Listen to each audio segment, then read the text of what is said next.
Okay, so now on the show, I want to take a look at a brand new film that just absolutely surprised me. It's a film called Smile, which actually came out here in Melbourne with no media screening. It's a brand new horror, directed and written by Parker Finn.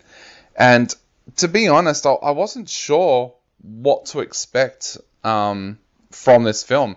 I saw the trailer and I was kind of like, okay, it kind of goes into that Blumhouse kind of territory. Um, but it is a first time film from this director, so it's kind of like you don't have that thing to go back and have a look at and say, well, I like that director's films from the past. Because it only looked like a Blumhouse film and wasn't a Blumhouse film, I also didn't have that going in its favor. It didn't have that A24 or Blumhouse name to it where I would have gone, okay, maybe I will like this, but this film absolutely blew me away. It centers around a character called Rose Cotter, played by Saucy Bacon, Kevin Bacon's daughter, and she's a nurse in a psychiatric facility. Now, she gets some pretty hard cases, and she's overworked.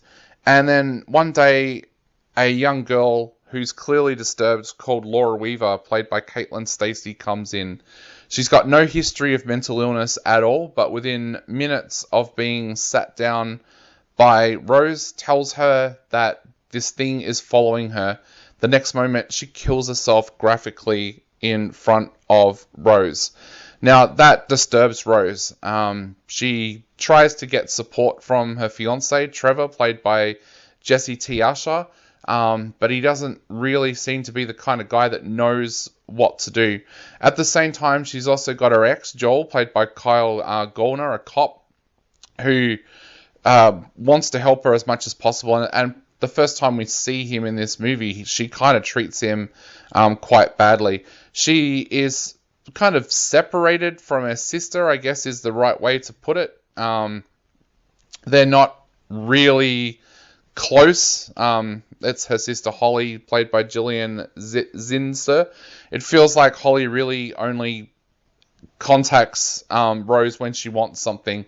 Now, Rose found their mother dead when they were younger.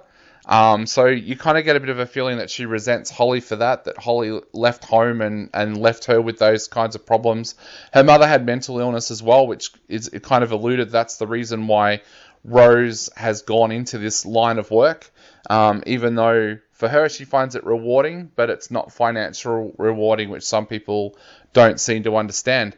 But the interesting thing here is after Laura kills herself in front of Rose, Rose suddenly finds herself haunted by the same thing that killed Laura, and she has to start putting the pieces together to work out exactly what is going on.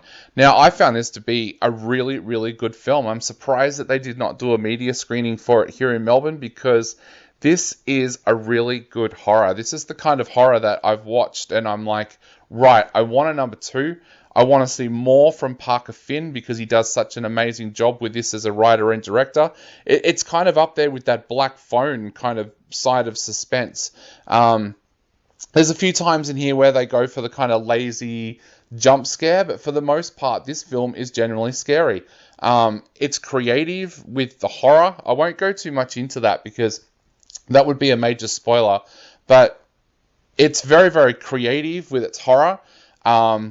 What it puts Rose through as a character is absolutely fantastic. This is not a teenage horror. This is not one of those films that I suggest teenagers go to see on a Friday night. This is a film that hardcore horror fans are going to really, really enjoy. It is pretty gruesome in parts, but it is one of those films that a popcorn audience can kind of like it, but they may find it a little bit confronting with the subject matter here. I think Saucy Bacon is absolutely amazing in this film. She's fantastic.